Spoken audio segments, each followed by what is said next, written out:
Lo levanta y se lo lleva. Se lo lleva como 1 kilómetro. Yo me pongo una cámara con un Osmo que tenía ahí a tontear con otros productores que estábamos ahí y lo dejé a él tranquilo. Cuando al rato oigo que me dice, Mike, y yo, ¿qué pasó? No lo puedo regresar. Y el mar estaba como 1 kilómetro, había mucho viento. Esa zona hacia la bahía es muy, muy, muy ventosa. Entonces me dice, dámelo, tráemelo. Entonces me da el control y empiezo a traerlo y yo veía que más bien le hacía hacia adelante, hacia nosotros estábamos, pero el indicador de distancia hacía que nos estábamos alejando. Entonces el viento era más fuerte de lo que el dron podía soportar. Entonces empiezo a variar alturas.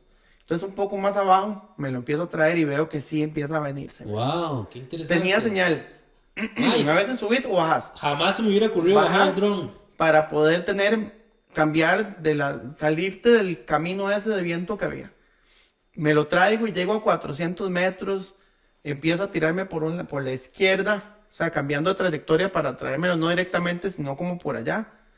Lo llego a 100 metros y se viene un ventolero y me lo empieza a llevar otra vez y no pude traerlo de vuelta.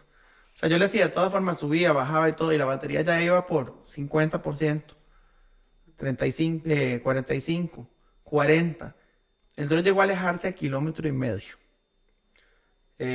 Lo logré traer como a 1 kilómetro de distancia, pero ya la batería estaba en 30% y ya empezó a pitar. Era imposible que llegara hasta nosotros. Entonces lo que hice era un lugar muy boscoso, con una calle que bajaba hacia la playa, hacia el playa Junquillal, creo que se llama. Y entonces digo yo no, o sea, ya había poca luz, las últimas luces del día. Yo cuando estaba cerca traté de buscar un lugar en la calle para bajarlo, pero la calle no veía como lugares adecuados. Estando allá lejísimos, vuelvo a ver para abajo y veo como un pastizal largo. Y entonces digo yo voy a aterrizar ahí. Me voy hacia ese lugar, el dron me permite llegar, pongo la cámara hacia abajo y empiezo a descender.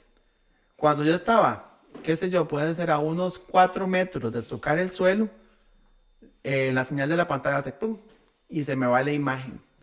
Pero en esos drones, la señal de imagen era de menor intensidad que la señal de pilotaje. Yo sabía que si yo mantenía el stick hacia abajo, el dron iba a seguir esa instrucción, ¿verdad? Porque si yo lo suelto, él se le acaba la batería, entonces entra en regreso a casa, va a intentar subir y va a regresar a donde yo estaba. Que no hubiera llegado, se hubiera caído de camino por el viento, ¿verdad? Entonces lo dejé así hacia abajo y lo dejé como 15, 20 segundos, pues yo dije, y me moví para ver si volvía la señal, nunca volvió. Entonces yo dije, tiene que haber aterrizado. Entonces nos pusimos en Google Maps a buscar el pastizal ese y lo encontramos. Como 2 horas y media duramos encontrando el lugar.